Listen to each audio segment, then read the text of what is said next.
A ver, vamos a ver.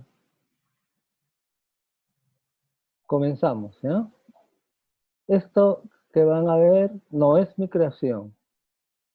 Lo encontré y está bastante arreglado, muy bonito, buenas imágenes y más o menos con el tiempo adecuado, ¿no? Lo importante es darles y hablarles sobre lo que ustedes realmente necesitan. No tengo que demostrarles que yo sé mucho, ni que hay muchas cosas bonitas, sino lo que es correspondiente a su nivel. Recuerden que esto que es la esclera es parte del examen, ¿no?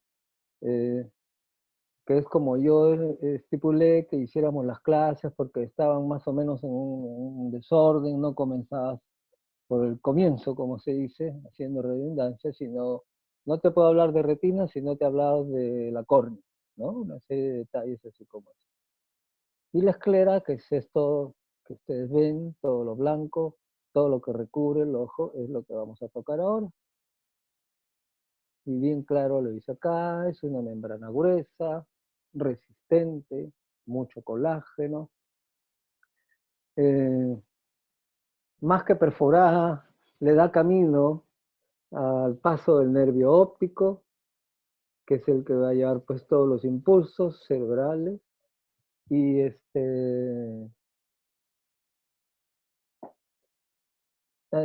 existe un paso en que la córnea se hace esclera y que la esclera pasa a ser córnea, ¿no? La naturaleza es tan sabia que no me pregunten cómo ha sucedido eso, pero ambos tejidos tienen fibras de colágeno, ¿no?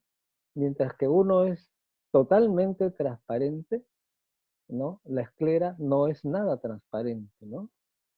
Eh, una de las cosas que menciona aquí es que cubre la coroides, ¿no? Cuando hablen de retina, van a ver que la coroides es una capa donde hay amplia vascularidad. Detrás de ella está hacia afuera la coroides y delante de la coroides hacia adentro ya está la capa que es la retina, ¿no? Para darle de esa forma y estamos ya orientados. Conjuntiva solamente cubre conjuntiva, ¿no? Partiendo desde el párpado hacia atrás, postarsal. Ambos párpados tienen un tarso, ¿no? Que es recubierto por conjuntiva, tanto el superior como el inferior. Entonces, en el párpado superior, hacia arriba, avanza la conjuntiva, ¿no? Hace un fondo de saco y se lanza hacia la esclera, ¿no? Y empieza a avanzar hacia los bordes de la córnea. En el párpado inferior hace el mismo recorrido, ¿ok? Estas son más o menos las capas que se describen en la esclerótica, la fusca, una fibrosa y la epiesclera. Un poco de anatomía, que la verdad yo tampoco la recordaba, así que esto que encontré ha servido para hacer un recordaris de estas cosas. Protege el globo ocular, eh, recubre a la cápsula de Tenon, ¿no? La cápsula de Tenon está debajo de la conjuntiva, eh, más en la parte anterior de lo que bordea la córnea hasta donde están los músculos extraoculares, ¿no? Tal vez unos 5, 8 milímetros, máximo 10, para hacer los fondos de saco conjuntivales también. A través de, llegando ya al nervio óptico, existe la lámina quilosa. Y, lo más importante, hay un limbo esclerocorneal, ¿no? Ahí es donde se queda digamos, ya toda esta capa escleral, ¿no? Se transforma en córnea. Ricamente vascularizada, ¿no? Todo lo contrario de lo que es la córnea, ¿no? Tan es así de que a veces muchas consultas son que las personas se preocupan porque se le reventó un vaso o dicen le ha sangrado, ¿no? Entonces uno tiene que dar la explicación qué cosas pueden haber pasado, qué cosas podrían haber pasado, de acuerdo a lo que nosotros preguntamos, ¿no? El paciente dice, me levanté y de repente no me di cuenta y vi mi ojo que cuando estaba en el espejo que estaba rojo.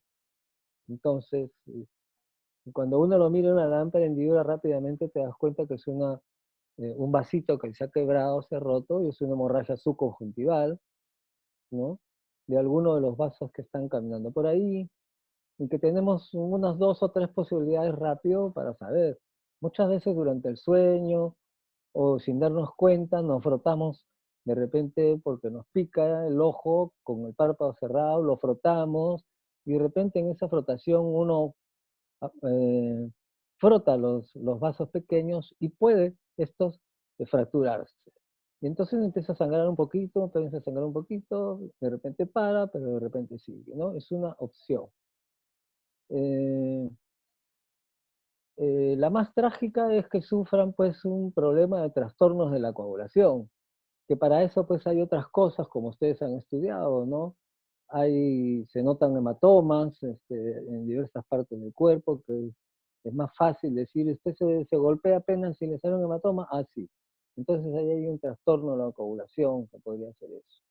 Y una de las cosas que sea o no sea, y aunque no nos parezca y todo lo demás, pero que siempre hay que decirlas, ¿se ha controlado usted su presión? Encima, si estas hemorragias son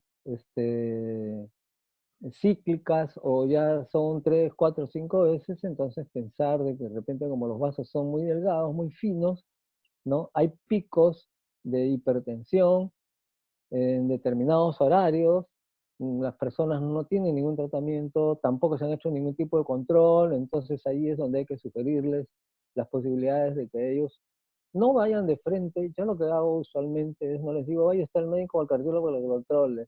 No le va a servir de nada porque le va a controlar una sola vez. Hay que enseñarles que cerca de su casa debe haber alguien que le tome la presión, que le tome mínimo 3 veces al día, mañana, lo más temprano, en la noche, lo más tarde y al mediodía, que apunten los dos valores día por día, que sean una semana, y a la semana siguiente tengan lo que tengan, le parezcan lo que le parezcan, vayan al médico y esta es mi curva. Que el médico vea y que el médico le diga que está bien, está mal, ¿no? Un clínico o lo que tengan más a la mano o un cardiólogo. Dentro de las posibilidades por las cuales pueda tener pues, una hemorragia que se llama subconjuntival. Ujú. Vamos a ver algunas enfermedades. ¿Ya? Yo voy a revisarlas con ustedes, ya lo he visto un poco esto, y vamos a ir avanzando en lo que ustedes no se acuerden, no me preguntan, y si yo lo tengo a la mano, les voy dando la explicación, ¿no? Pero por ejemplo, son casos como estos, ¿no? Una osteogénesis imperfecta que va asociada pues, a una anilidia, síndromes en los que hay adicionalmente en la especialidad un glaucoma de tipo congénito, el Marfan, ¿no? Que hay otras características como una córnea plana, la espondilitis o ¿no? pelicondritis recurrente, no sé qué cosa será eso, síndrome de osteodistrofia, donde hay miopía, y esta cosa hereditaria de Albrecht, sí, donde hay estafiloma escleral, ¿no? Ahora por acá seguro que vamos a saber qué cosa es el estafiloma. Y aquí creo que ya estamos viendo uno, algo parecido a esto, a la ectasia. La ectasia escleral es el aumento prolongado de la presión, o el aumento de la presión intraocular produce un estiramiento. Eso es lógico, ¿no?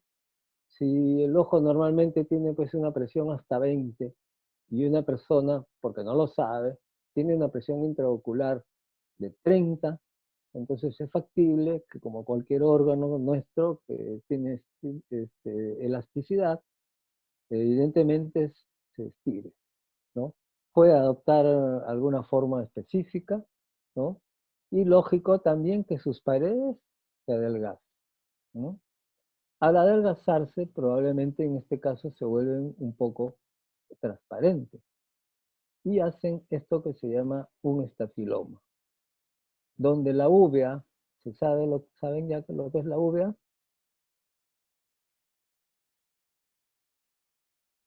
¿Me escuchan? ¿Me están escuchando? Hola. Sí, doctor, lo escuchamos. Pregunto, ¿saben lo que es la uvea? No tienen que saber todo, ¿ah? Solo pregunto. No, doctor, no, no sabemos. Bueno, la uvea es todo lo que es vascularizado. Entre ellos está el iris, por un lado, y la coroides. Y tiene pigmento. ¿Sí?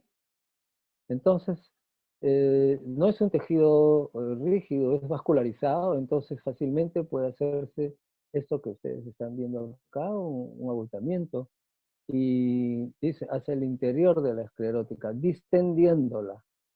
Por aquí hay un estafiloma anterior, puede ser ecuatorial, o sea, hacia el ecuador del globo ocular, o un estafiloma posterior, que es una extensión, acá hay una foto, miren qué expresiva, ¿no? Se adelgaza la esclera y se transparenta el pigmento que tiene la coroide, ¿no?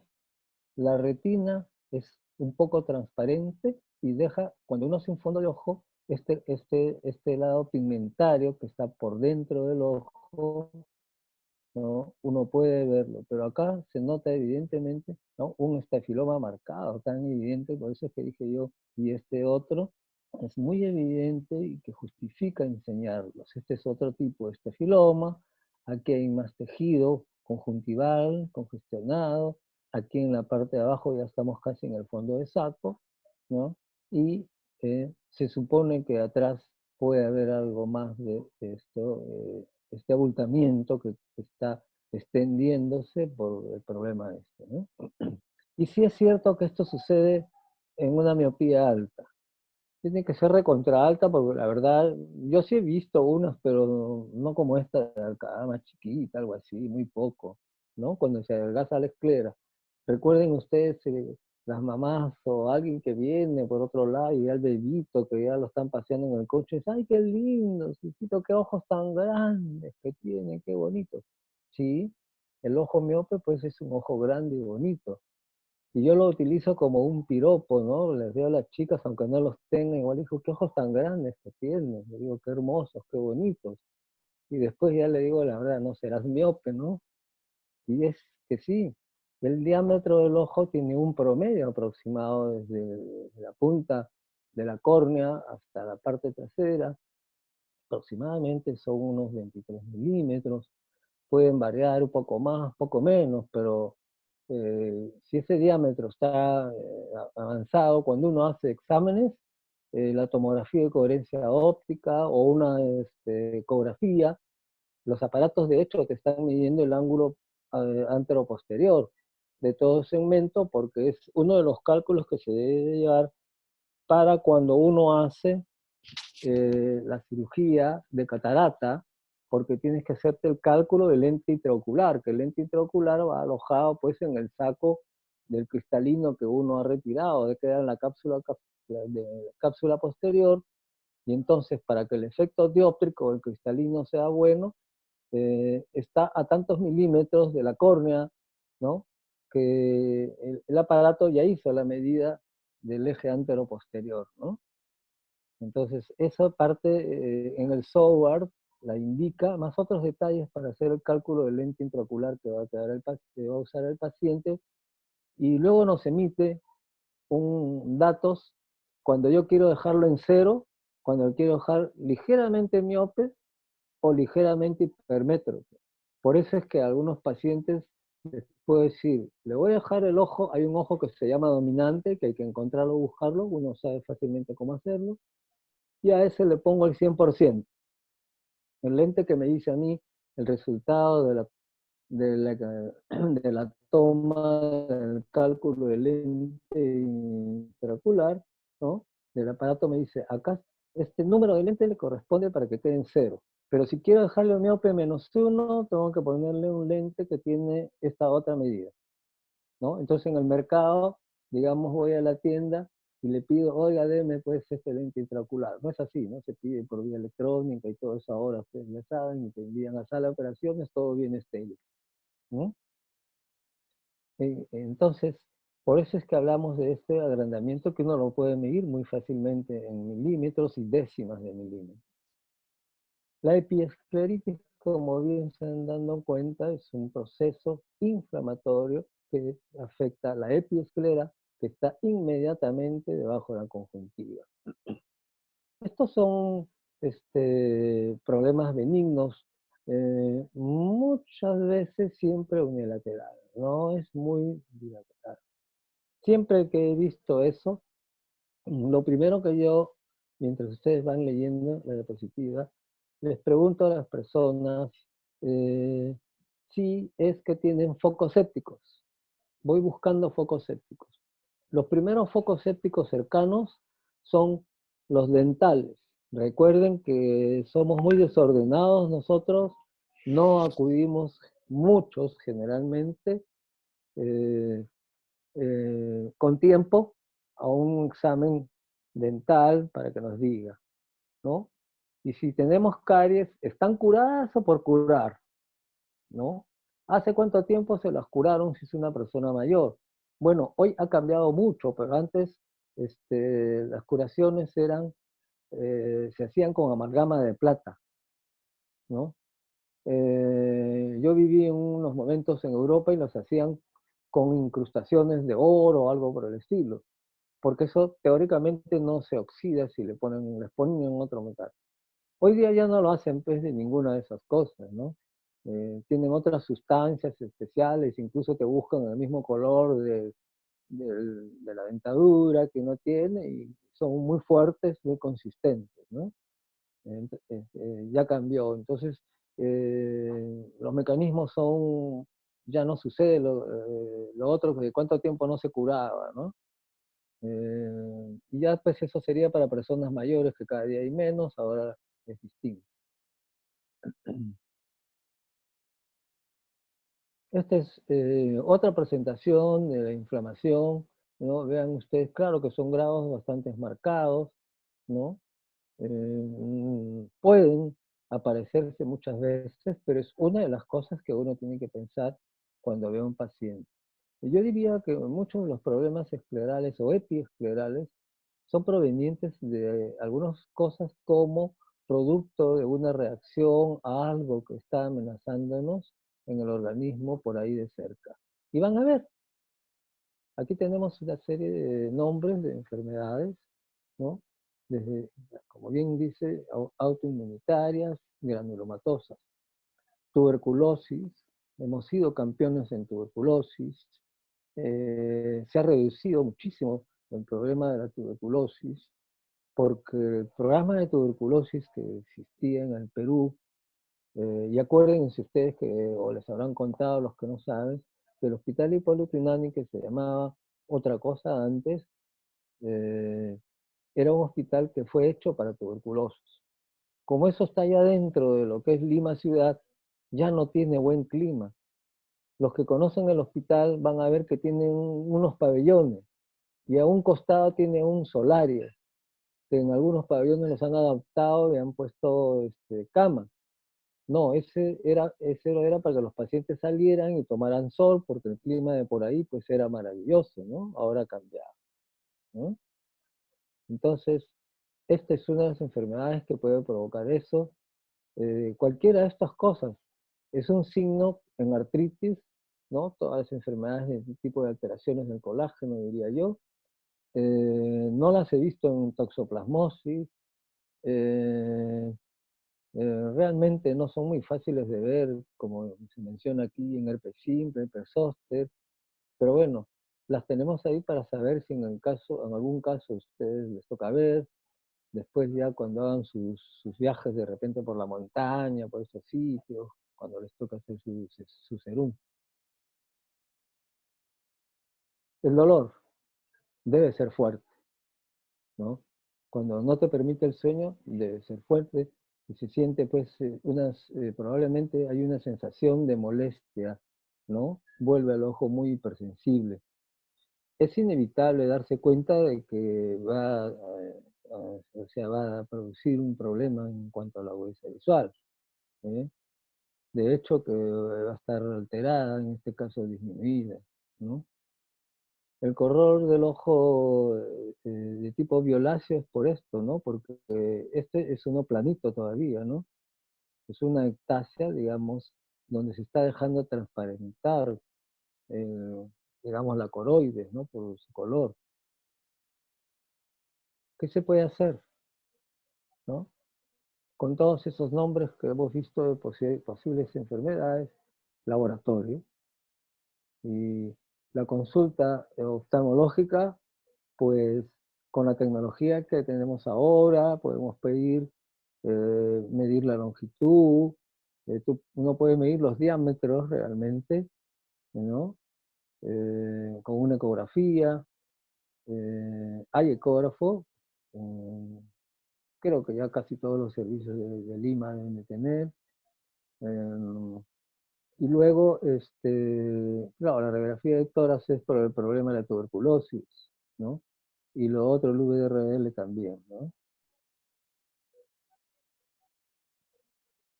No recuerdo haber visto yo escleritis de tipo posterior, pero como nosotros estamos aprendiendo, hay que tener en cuenta. Entenderán ustedes que es lógico que haya disminución no me gusta la palabra ahí, disminución de la vista, sino disminución de la agudeza visual, ¿no?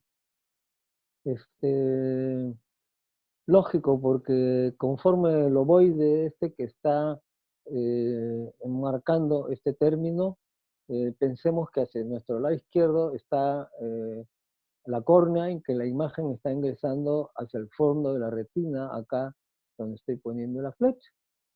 Si esto era un círculo, se ha convertido en un ovoide, el diámetro es mucho mayor. Entonces no va a caer sobre la retina, que vamos a decir inicialmente estaba pues a 23 milímetros, vamos a suponer que esto mide ya 33. Entonces el ojo se está miopizando, se llama, porque la imagen cae delante de la retina. En los miopes normalmente la imagen cae delante de la retina, digamos a este nivel. Y hay que ponerle un lente delante del ojo para que lleve la imagen a la retina para que sea bien vista. A lo inverso del hipermétrope, el hipermétrope tiene un ojo chico, que la imagen cae por detrás del ojo y hay que ponerle un lente que lleve la imagen de acá detrás hacia la retina, ¿no? Luego hay enrojecimiento, que ya hemos dicho, hay dolor, y no estoy seguro si el término es vitritis o vitreitis. Yo he leído más vitreitis, ¿no? Que es un proceso inflamatorio. Hay vitreitis dependiendo de la enfermedad o del problema que tenga, que enmarque parte del árbol vascular que hay en el organismo y el árbol vascular del ojo.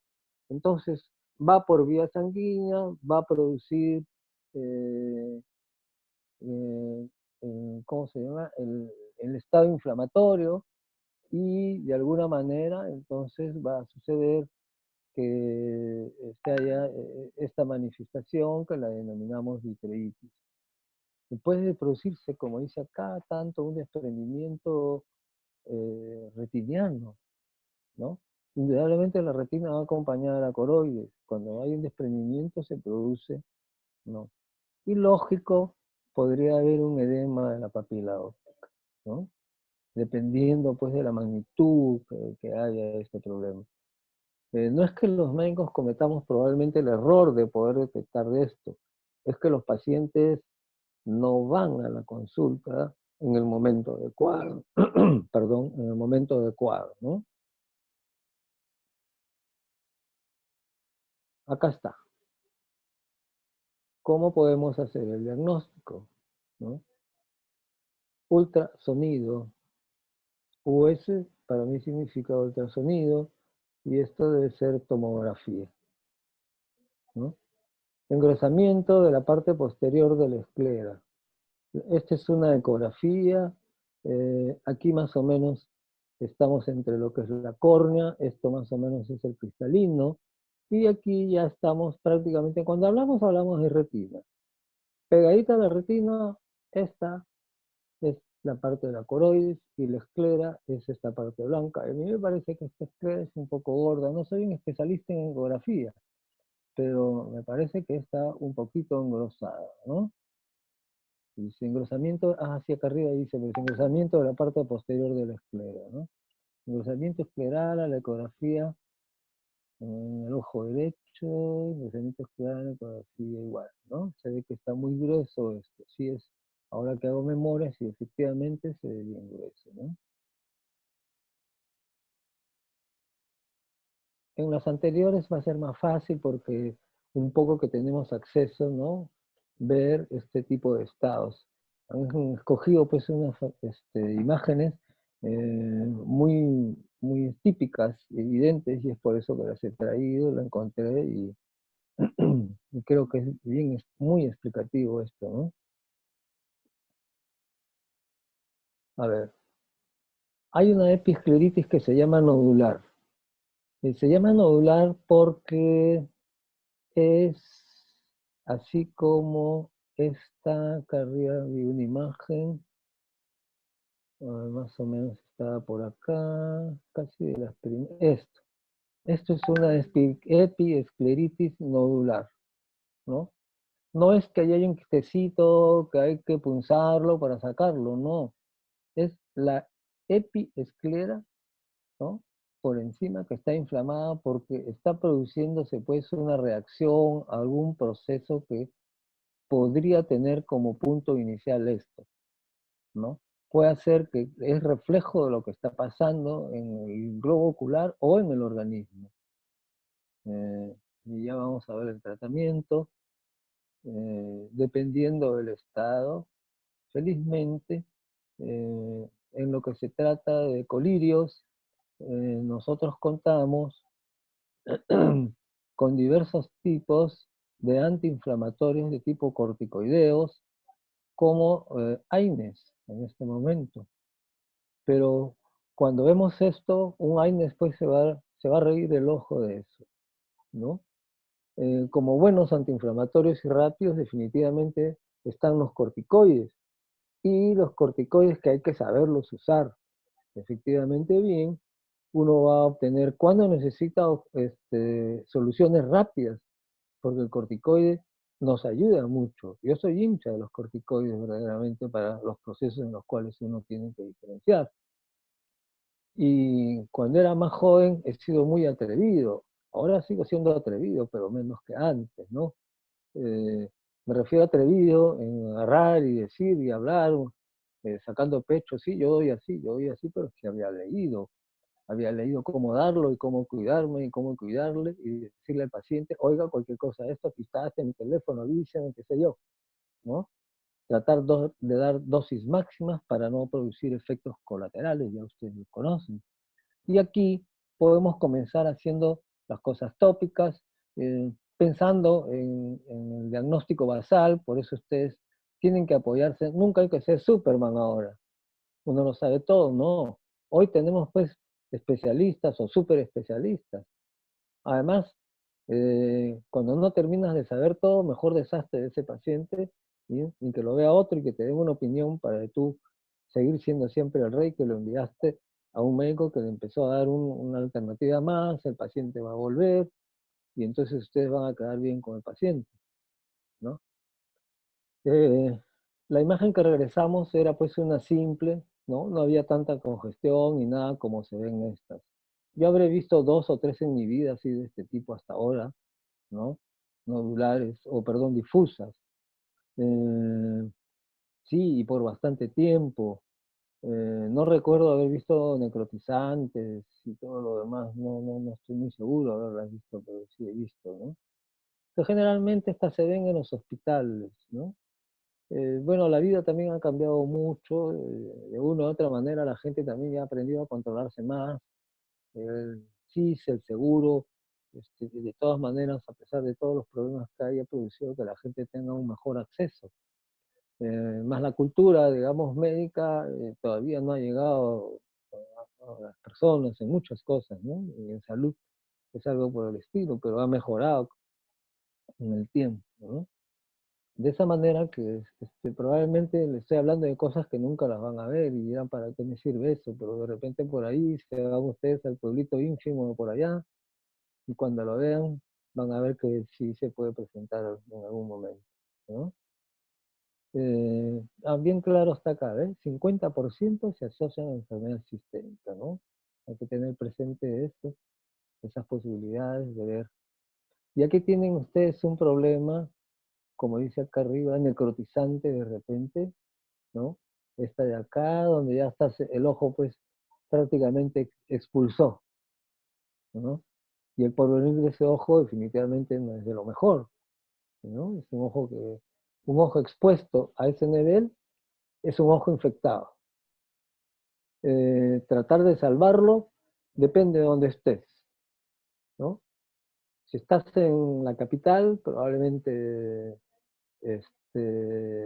habría que encontrar una solución.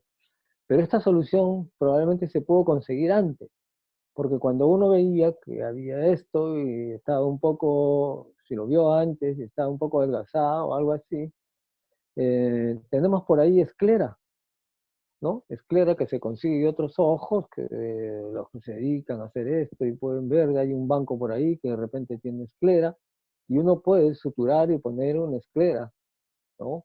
Buscarle que tenga buena conjuntiva. No tiene conjuntiva, ¿no? Hay cosas que se pueden poner, membrana amniótica, ¿no? Hay membrana amniótica liofilizada, ya muy preparada, prácticamente, vienen sobres de diferentes tamaños, la usan para los quemados, ¿no? En el Hospital del Niño, el antiguo Hospital del Niño, no sé si conocen el Hospital del Niño, han estado seguro algunos por ahí, había un lugar donde empezaron a hacer la membrana amniótica liofilizada, y ahí conseguíamos nosotros para utilizar para conjuntiva. En el tiempo nos hemos dado cuenta que en algunos casos hay otra membrana amniótica que se llama fresca o frío conservada, ¿no? Que es más gruesita, que de repente para este caso de acá es ideal, porque la otra es delgadita como para procesos de conjuntiva, cuando tienes tumoraciones, que bueno, es parte de lo que yo hago, o terigión grande, que tienes que extraer una buena cantidad de tejido conjuntival y que consideras que de repente te va a hacer, eh, va a quedar pequeño para reparar, entonces la membrana amniótica está liofilizada planita, uno puede colocar ahí, ¿no? Y la fresca, de repente para estos casos, si uno podríamos pensar que puede salvarse el ojo, que por supuesto está tratada esa y también se conserva, ¿no?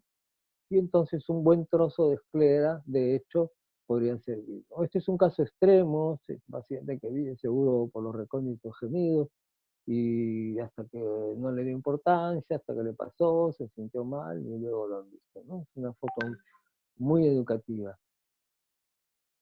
¿Qué complicaciones están? Eh, Lógico, está cerca la córnea, una queratitis. Una uveitis, por supuesto, porque muchas están cerca del cuerpo ciliar, ¿no? La uvea. Glaucoma, bueno, por descontado, porque si es en los 360 grados, ¿no? Y implica el iris, va a cerrar el ángulo, entonces no va a haber una manera por donde desagüe el humor acuoso.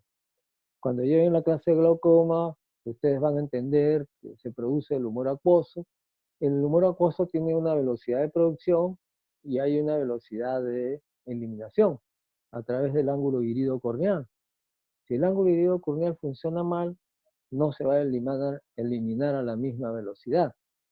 Y entonces se acumula el humor acuoso dentro del ojo, y esa ha sido la teoría de muchos años que hemos tenido, ¿no? Que se incrementa la presión intraocular porque está el humor acuoso concentrado en toda la esfera del ojo.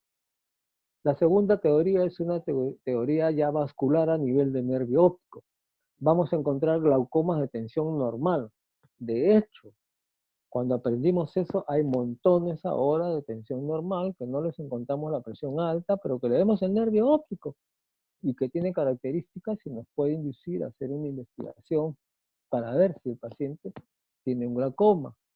Y entonces ahí le empezamos a pedir la tomografía, ¿no? una tomografía de nervio óptico para que nos diga los caracteres, nos da todos los datos milimetrados, ¿no? La tomografía, y un estudio del campo visual, que si es un glaucoma, visualmente el campo visual va a estar alterado y eso va a salir en el estudio de un campo visual rápidamente. Y volviendo a esto entonces, eh, aquí habla, ¿no? AINES, ¿no? Como la indometacina. Bueno, está hablando yo creo de darlo estos en forma oral también, ¿no? Porque en colirio no le va a hacer nada, se va a reír de este tipo de inflamación, ¿no?